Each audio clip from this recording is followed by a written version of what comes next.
He was shot twice in the arm, and the suspect has been taken into custody. Officials right now preparing to give their second update on this shooting as they begin their investigation. Let's go ahead and listen in live together.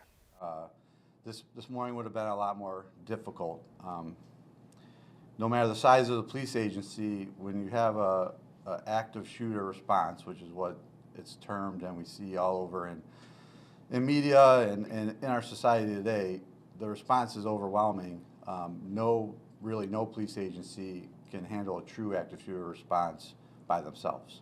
So the resources shared by these agencies, both state and federal, was very much appreciated and needed. This morning at 7:08, our dispatch received a call from Corewell Health Hospital reporting an active shooter event in the parking garage. Shortly after that, an update was shared that a shooting victim was being treated in the emergency entrance to the hospital. Our officers responded along with agencies from all over the area just on the report of an active shooter event.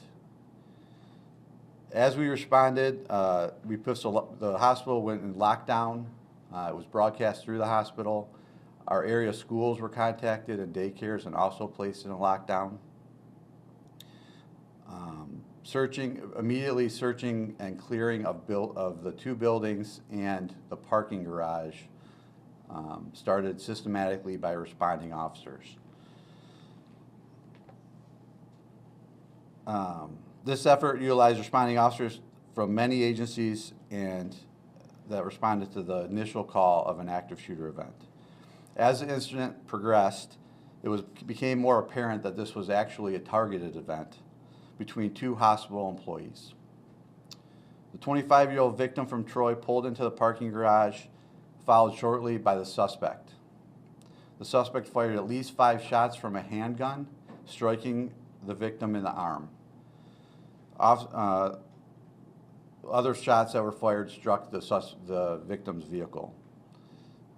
We believe right around that time, right after firing the shots, the suspect actually left the parking garage and left the scene.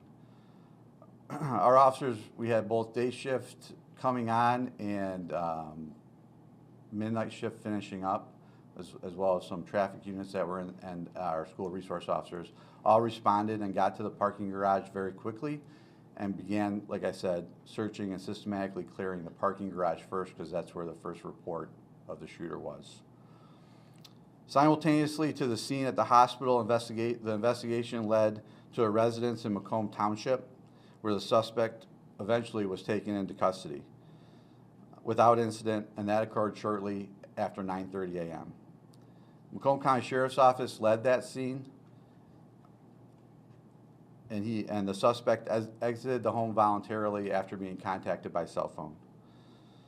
Obviously, like I mentioned at the beginning of this, Detroit Police Department needs to and wants to thank every agency that responded. I think the video that has been shared and many people have seen shows just the sheer amount of police officers that responded to that scene. Because as officers, we've been conditioned, when someone says you have an active shooter, we know how much resources it's going to take to work that scene, and it was overwhelming, frankly. And I'm not surprised, having been in this community for a while, having had some experience in incidents like this, that response was predictable, and I'm thankful for it. We're lucky in this case it wasn't an actual active shooter. It was a targeted incident when one suspect shooting another suspect, but it was reported as an active shooter, and frankly, we didn't have anyone in custody. We had hospital staff, patients that were, that they believed it was an active shooter. So that, in turn, basically made it one. Corewell Health is here joining me on stage, Lamont Yoder, and he would like to just say a few things for a second. Thank you. I just want to take the opportunity to extend our sincere thanks for the patients and team members involved in a scary situation this morning. Our hearts are with them. And equally important, a thanks and gratitude to all the agencies that work together with our security team, and our team members to keep everyone safe. This did result in some procedures being delayed or rescheduled, so our appreciation for the community for understanding that, and our need to take a little time to return to normal operations, which is actively occurring now. Most importantly, please just know that our team is incredibly inspired by how quickly everything that we've done to prepare and rehearse for situations like this occurred, and the coordination is just a testament to the amazing agencies that we work with and our team members. So appreciate all that this team has done and the support of the hospital. Thank you. Again, I just want to affirm that I could stand up here and just start listing agencies like Oakland County and Bloomfield Township that are here with me on stage, FBI. I would 100% miss multiple agencies, so I'm not going to try to name everybody, but it was much appreciated, and we'll work in the next few days to make sure that we send our thanks to those agencies. Sterling Heights would also have liked to be here. They obviously, we share a border with Sterling Heights Police Department. They were one of the first agencies on scene as well, and they also have a building on the east side of DeQuinder that's attached to our building on the west side of DeQuinder. So they had a large role in this as well, and they were on scene at the command post. With that, I can take some questions, and if y'all have any. Is there anything that you guys can share with us in relation to the age of the suspect or their job? The victim was 25. The suspect, I don't have his exact age right now, but they're around the same age. We're told that he worked in the radiology department. Can you confirm that? I can. Oh, I can confirm that he worked at the hospital. Both the suspect and the victim worked at the hospital. What were the genders? Both male. Both male. Okay. Yes. Can you talk about the relationship between the two of them? There was a relationship. From what I understand, that they were friends at some point. Just in the very quick investigation we've done this morning, it sounds like there was some kind of falling out recently. But that's all we know. Yeah. Do you know if they were technicians, nurses, physicians? Yeah, I just know they were employees of the hospital. I'm not 100% sure what. And the condition of the victim? He's stable, was shot in the arm, was able to provide information, or at least, let us know what happened very early, and that was helpful to the early part of the investigation. And you don't know what led to the falling out? I don't. Or the argument? I don't. Suspect's a resident of Beaumont Township? That's where he was taken into custody at I don't know if it's his home or family member's home, but he was taken into custody in Macomb Township. Gene, what can you tell us, like, what led you to that location? Kind of break that down for us, like, how did you know to find him there? Well, there was a lot going on really early on in this, so once we were able to really, the first priority was securing and making sure that the staff at the hospital was safe, the patients were safe. So that was where every bit of resource started going at first. We were able quickly to divert some resources to the investigation part of it, and that they came back really here in our investigation section and really started digging in to some information that we got who the suspect may be.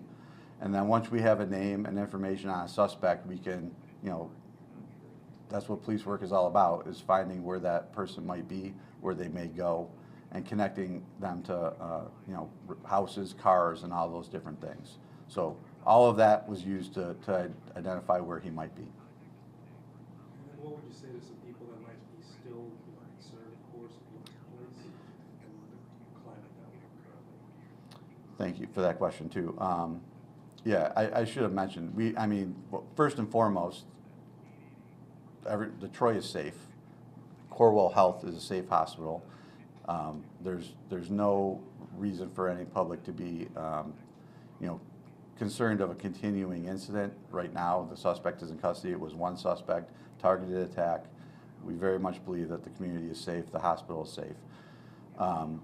I think that another part of your question might be, the impact of people that may have witnessed it or may have been in the hospital and had, police walking through with firearms and trying to clear. We are going to provide, well, I'm sure Corewell will, but additionally, Oakland County Health Network has opened up their resiliency center, which they did after the splash pad shooting as well. And that's going to offer some resources for people that may want to talk to somebody. And all that information will be on our social media very shortly. What's next for the suspect? Next is we'll present to the Oakland County Prosecutor's Office for a warrant, and then ultimately, once that warrant is obtained, he'll be arraigned. I don't foresee that happening today, but it'll be in the very near future. In the next 24 to 48 hours? Yes. Yep. And once that happens, I do not anticipate we'll have another press conference. We will release the suspect information once he is arraigned, like we typically do, and that will be in the form of a press release. Were they both scheduled to start work this morning? Is that? I don't know. I don't know that yet. That'll be part of our investigation, I'm sure, but I'm not 100% sure on that myself.